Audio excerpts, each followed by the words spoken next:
এই জাতীয় অনেক কিছুই কাফেরদের থেকে ধার করে আমরা চলেছি। এর মধ্যে একটি হচ্ছে ডেমোক্রেটিয়া বা গণতন্ত্র। গণতন্ত্র, ডেমোক্রেসি, যেটাকে আপনারা নাম দিয়েছেন ডেমোক্রেসি বলে এটাকে। ডেমোক্রেসি কি? দুটি শব্দের পূর্ণরূপ। গ্রিক একটি শব্দ ডেমোস, একটি হলো ক্রেটিয়া। ডেমোস হচ্ছে সাব, অর্থাৎ জাতি গোষ্ঠী, বিভিন্ন লোকেরা, সাধারণ যত গণমানুষ যাদেরকে বলা হয় গণ। আর হুকুম হচ্ছে বিচার, গণমানুষের শাসন অধিকার, অর্থাৎ মানুষে মানুষকে শাসন করবে, এটাই হচ্ছে অর্থাৎ সাধারণ মানুষের শাসন। কত একটি ভ্যাক শব্দ, মিথ্যা শব্দ। মানুষ শাসন করলে তো মারামারি হবে। মানুষকে কিভাবে শাসন করবে? মানুষকে শাসন করতে হবে মানুষের রবের পক্ষ থেকে, আর সেটাই নাম দিছে গণতন্ত্র। আমাদের দোস্তরা দ্রুত দৌড়ে আসে বলবে সব ফেলে দেওয়া যায় না, কিছু নিতে হবে। কেন নিতে হবে ভাই? আপনি কি আল্লাহর দিনকে পূর্ণ মনে করেন না? আপনি যেই তো সারাদিন দিন প্রতিষ্ঠার কথা বলেন, আপনার কি সামান্যতম একটু আসে না কেন যে আমার দিন পরিপূর্ণ, বাইরের কোনো কিছু নেওয়ার দরকার নেই? বাইরের কোনো কিছু নিতে হলে আল্লাহর শরীয়তের আলোকে নিতে হবে। শরিয়া বিরোধী হয়নি পরীক্ষা করে নিতে হবে। তাই বলে আরেকটা নীতিকে এনে এখান থেকে বাছাই করে আমার শরীয়তের সাথে মিল হয় কি হয় না দেখা, এটা জায়েজ নাই। আপনি যদি মনে করেন একটা নীতি করবেন এমন যেটা কোরআনের সাথে অ্যাডজাস্ট হয় কিনা দেখে, মাসালেহ মুরসালা, ইসলামে যে সমস্ত তিনটি নীতি দিয়েছে ইসলাম, যে জন্য সরিয়ে এসেছে: স্বার্থ আহরণ, অস্বার্থ দূরীকরণ, উত্তম চরিত্র বিকাশ সাধন। এই তিনটি হচ্ছে ইসলামী শরীয়তের মূল উদ্দেশ্য। আপনি ইসলামী শরীয়ত বাস্তবায়ন করতে গিয়ে কোথাও যদি কোনো স্বার্থ আহরণ, অস্বার্থ দূরীকরণ, উত্তম চরিত্রের বিকাশ সাধন, এই তিনটি জিনিসকে যদি আপনি সমন্বয় করার জন্য আপনি কিছু নেন, এটা শরীয়ত অনুমোদন করে, এটাতে নো করে না। কিন্তু আপনি যদি কোনো বাইরের কোনো থিওরি নিয়ে এসে, বাইরের কোনো থিম নিয়ে এসে, ওদের কোনো দর্শন নিয়ে এসে ইসলাম চালিয়ে দিয়ে বলেন যে এখন ইসলামাইজেশন করেন এটারে, ওদেরটারে আমি ইসলামাইজেশন করব না করে এখন ইসলাম তো সাইজেশন করবেন আপনি। ইসলামকে তো আপনি সাইজ করে ফেলবেন এটা দিয়ে। ইসলাম এই জাতীয় কাজকে হারাম ঘোষণা করে। কোনো কিছু এর সমতলে আসতে পারে না।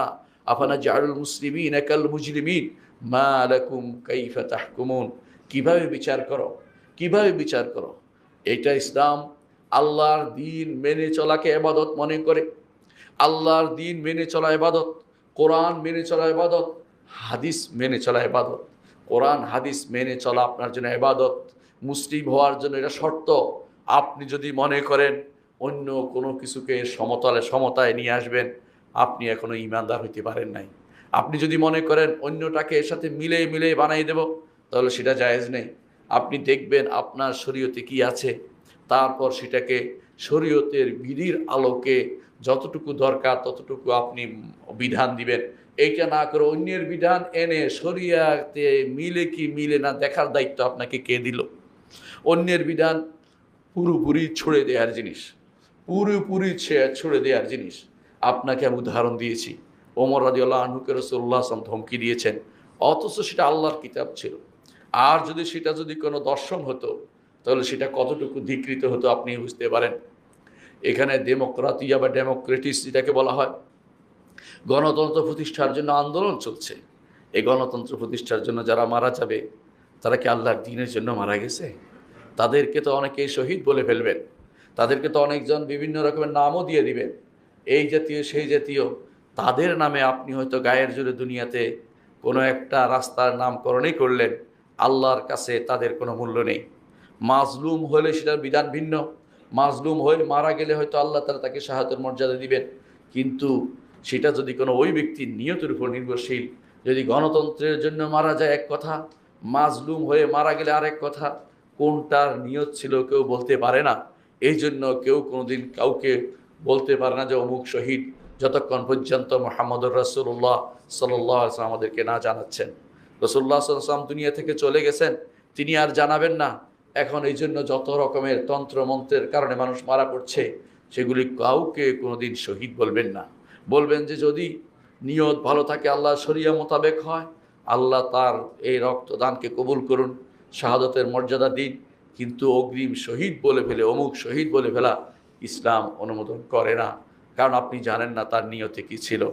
মুহাম্মদুর রাসূলুল্লাহ সাল্লাল্লাহু আলাইহি ওয়াসাল্লাম এভাবে আমাদেরকে দিক নির্দেশনা দিয়েছেন ইতিপূর্বে। সুতরাং ইসলামে এই জাতীয় জনগণের শাসন, জনগণতন্ত্র অথবা গণজনতন্ত্র অথবা এই জাতীয় যত রকমের নাম দিবেন, ইসলামের সাথে এর কোনো সম্পর্ক নেই। আমাদের দেশে যদি তাই হতো, একটু ভালো করে দেখুন, বাংলাদেশের মানুষ আপনারাই বলেন যে ধর্মপ্রিয় বা দিনদার। দিনদার যদি হয়, আমাদের বক্তব্য কি প্রতিফলিত হয়েছে? আমাদের বক্তব্য যদি প্রতিফলিত হতো, আমাদের বর্তমান যে সংবিধান যেটা আছে, এটার মধ্যে যে 4টি নীতি বলা হয়েছে, এই 4টি নীতি আপনাদের কেউ কি বিশ্বাস করেন? কেউ কি বিশ্বাস করে সমাজতন্ত্র? কেউ কি বিশ্বাস করে গণতন্ত্র? কেউ কি বিশ্বাস করে প্রজাতন্ত্র? কেউ কি বিশ্বাস করে দেশাত্মতন্ত্র? কেউ কি এই জাতীয় কোনো অথবা তথাকথিত সেকুলারিজম কেউ কি বিশ্বাস করে? এগুলিতে ইমানদার কখনো বিশ্বাস করতে পারে না। ইমানদার বিশ্বাস করে আল্লাহ এবং তার রাসূলের নীতিতে। সুতরাং যারা আজ আমাদের জন্য এই জাতীয় জিনিস আবিষ্কার করে আমাদের উপর চাপিয়ে দিচ্ছে, মনে হয় যেন আমরা মেনে নিয়েছি, কখনো না।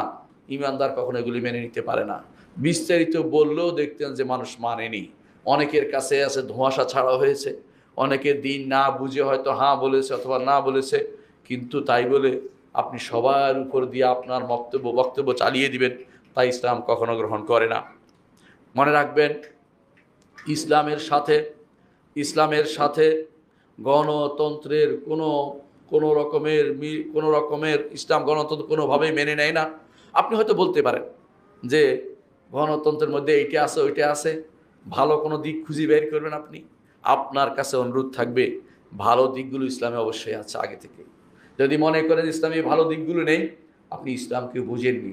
কারণ ইসলামকে আল্লাহ তাআলা দিয়েছেন কিয়ামত পর্যন্ত প্রতিটি দেশের জন্য, প্রতিটি মানুষ, প্রতি গোষ্ঠীর জন্য, জনগোষ্ঠীর জন্য, প্রতি এলাকার জন্য, সবার জন্য প্রতিপালন যোগ্য করে আল্লাহ তাআলা এই দিনকে দিয়েছেন। এরপরে আর কোনো দিন আসবে না, আর কোনো নবী আসবে না, আর কোনো কিতাব আসবে না। আল্লাহর কিতাব ছাড়া অন্য কিছু দিয়ে আপনি আল্লাহর বান্দাদেরকে শাসন করবেন, আল্লাহ তাআলা সেটা কিভাবে মেনে নেবেন? আপনি যদি মনে করেন যে কিছু জিনিস ওখানে পাওয়া যায়, অনেকে বলে গণতন্ত্রের মধ্যে ভালো দিক আছে, আমরা বলবো ভালো দিকগুলো ইসলামও আছে। আপনি গণতন্ত্রের মধ্যে থেকে খুঁজে নেবেন না, কুফরিদের কাফেরদের মত থেকে কিছু নেওয়ার দরকার নেই। এটা হচ্ছে প্রবৃত্তির অনুসরণ। মানুষ মাত্র এই ভালো চায়, সেজন্য হয়তো কোনো ভালো আপনি সেখানে পেয়েছেন। ওই ভালোটা আপনার ইসলামে আছে, এটা আপনি স্বীকৃতি দিতে হবে। ইসলামের সাথে মিলে যায় বলে গণতন্ত্র নিতে হবে, এটা ইসলাম বলে না। সুতরাং আপনাকে নিতে হবে, ইসলামকে মানতে হবে। কোথাও যদি ম্যাল প্র্যাকটিস হয়ে থাকে, ভুল কোনো প্র্যাকটিস থাকে, সেটাকে তাড়িয়ে দিতে হবে। ইসলামের পরিপূর্ণ বাস্তবায়নে ইসলাম দরকার, কিন্তু তাই বলে বাইরের কোনো তন্ত্র মন্ত্রকে ইসলামে জায়গা করে দিবেন না।